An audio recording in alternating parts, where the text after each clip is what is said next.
हमने कभी सोचा ही नहीं कि अगर इंटरनेट अचानक एक दिन बंद हो जाए तो दुनिया कैसी होगी। हम दिन भर सोशल मीडिया स्क्रॉल करते हैं, ऑनलाइन वीडियो देखते हैं और काम से लेकर खरीदारी तक सब कुछ इंटरनेट पर निर्भर हो चुका है। लेकिन क्या आप जानते हैं कि ये इंटरनेट आया कहाँ से? कैसे एक छोटे से प्रोजेक्ट ने पूरी दुनिया को आपस में जोड़ दिया और आने वाले समय में इंटरनेट हमें किस दिशा में ले जाएगा? मगर वो जानने के लिए सबसे पहले जान लेते हैं इंटरनेट की शुरुआत। 1960 के दशक में अमेरिका के आरपा यानी एडवांस्ड रिसर्च प्रोजेक्ट्स एजेंसी के एक प्रोजेक्ट से हुआ था, जिसे आरपानेट कहा जाता है। इसका असली मकसद था अमेरिका सेना के लिए एक ऐसा नेटवर्क तैयार करना जिससे युद्ध के दौरान सूचनाओं का आदान प्रदान आसानी से हो सके। आरपानेट और उसका पहला संदेश 29 अक्टूबर 1969 को पहली बार दो कंप्यूटरों के बीच संदेश भेजा गया। पहला संदेश था लॉगिन, लेकिन सिस्टम क्रैश होने की वजह से सिर्फ लो ही भेजा जा सका। 1971 में ईमेल सिस्टम विकसित हुआ, जिसने लोगों को ऑनलाइन संचार का नया तरीका दिया। 1973 में पहला अंतर्राष्ट्रीय इंटरनेट कनेक्शन स्थापित हुआ। 1983 में TCP या IP प्रोटोकॉल लागू हुआ, जिससे इंटरनेट को एक मजबूत पहचान मिली। 1989 में टीम बर्नर्स-ली ने वर्ल्ड वाइड वेब की शुरुआत की, जिससे इंटरनेट को आम लोगों के लिए खोला गया। अब बात करते हैं वायर्ड इंटरनेट, जिनके तारों ने इस दुनिया को जोड़ दिया। इंटरनेट की शुरुआत तारों के जरिए हुई थी। शुरुआती समय में डायल अप कनेक्शन हुआ करता था, जिसमें इंटरनेट चलाने के लिए फ़ोन लॉगिन की ज़रूरत होती थी। वायर्ड इंटरनेट कैसे काम करता था? वायर्ड इंटरनेट एक फिजिकल केबल के जरिए डेटा ट्रांसफ़र करता था। इसमें इंटरनेट केबल का उपयोग करके डिवाइस को राउटर या मॉडेम से जोड़ा जाता है। इसके फ़ायदे हैं तेज़ स्पीड, स्थिर कनेक्शन, बिना रुकावट के, ज़्यादा सुरक्षित, हैकिंग का खतरा कम। मगर इसमें कुछ नुकसाने भी हैं, जैसे मोबाइल डिवाइसेस के लिए असुविधाजनक, केबल लगाने में झंझट। अब जान लेते हैं ब्रॉडबैंड और ऑप्टिकल फाइबर का विकास। डिजिटल सब्सक्राइबर लाइन यानी DSL के आने से इंटरनेट की स्पीड तेज़ हुई। ऑप्टिकल फाइबर ने इंटरनेट को पहले से भी ज़्यादा तेज़ और भरोसेमंद बना दिया। इथरनेट कनेक्शन ने कंप्यूटर नेटवर्किंग को आसान भी कर दिया, लेकिन इसका सबसे बड़ा नुकसान था तारों की सीमित पहुंच।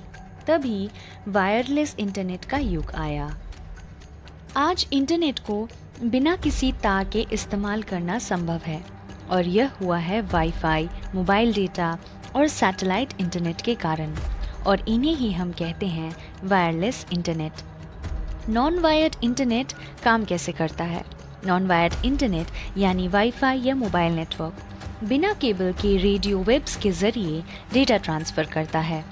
इसमें डिवाइस राउटर, टावर या सैटेलाइट से कनेक्ट होती है।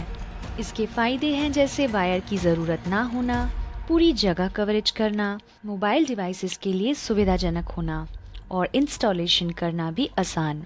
नुकसान हैं जैसे स्पीड और स्टेबिलिटी, ये थोड़े कम होते हैं। दीवारें और दूरी से प्रभावित होते हैं। सिक्योरिटी रिस्क भी इसमें ज़्यादा है। अब जान लेते हैं वाईफाई और मोबाइल डेटा का सफ़र। 1997 में पहला वाईफाई प्रोटोकॉल आया, जिससे बिना तार के इंटरनेट संभव हुआ। 3G ने मोबाइल इंटरनेट को जन्म दिया, जिससे लोग मोबाइल पर इंटरनेट ब्राउज करने लगे। 4G ने वीडियो स्ट्रीमिंग और हाई स्पीड इंटरनेट को आम बनाया। अब 5G जो 100 गुना तेज स्पीड के साथ इंटरनेट की दुनिया को बदलने वाला है। अब बात करते हैं स्पेस इंटरनेट के बारे में। एलॉन मस्क की कंपनी स्टारलिंक जैसे प्रोजेक्ट्स पूरी दुनिया में इंटरनेट पहुंचाने का सपना देख रहे हैं। सैटेलाइट इंटरनेट के जरिए दुनिया के हर कोने में इंटरनेट पहुंचाया जाएगा, चाहे वो रेगिस्तान हो या समुद्र। यदि इंटरनेट का वर्तमान परिदृश्य करा जाए तो आज इंटरनेट ने पूरी दुनिया को जोड़ दिया है।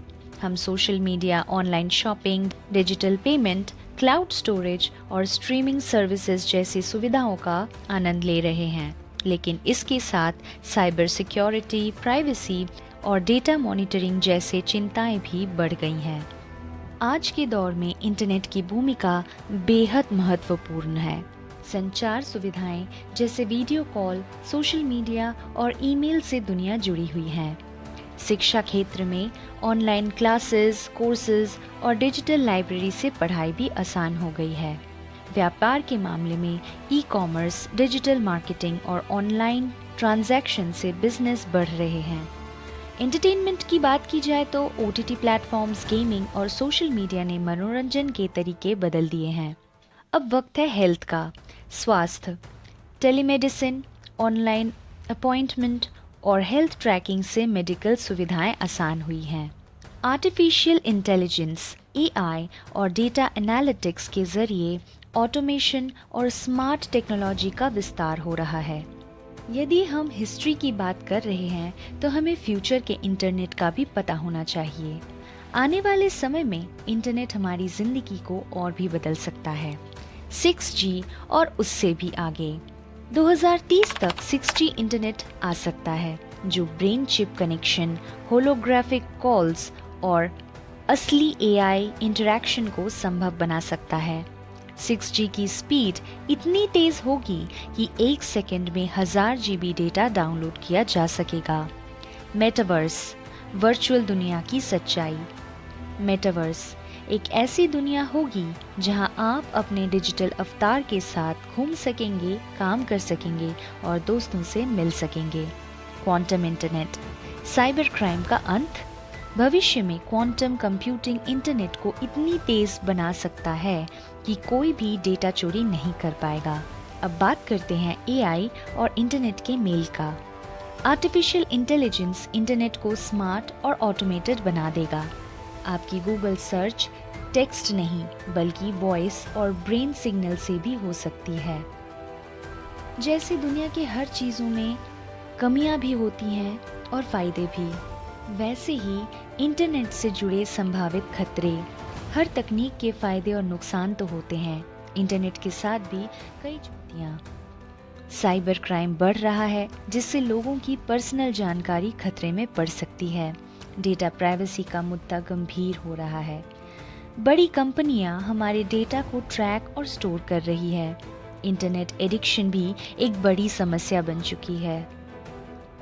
जितनी सुविधाएं उतनी ही चुनौतियां। का वीडियो बस इतना ही। हमें कमेंट करके बताएं आपको इंटरनेट का कौन सा दौर सबसे ज़्यादा रोमांचक लगता है। ऐसे ही और भी वीडियोस के लिए हमारे चैनल को सब्सक्राइब करें। धन्यवाद।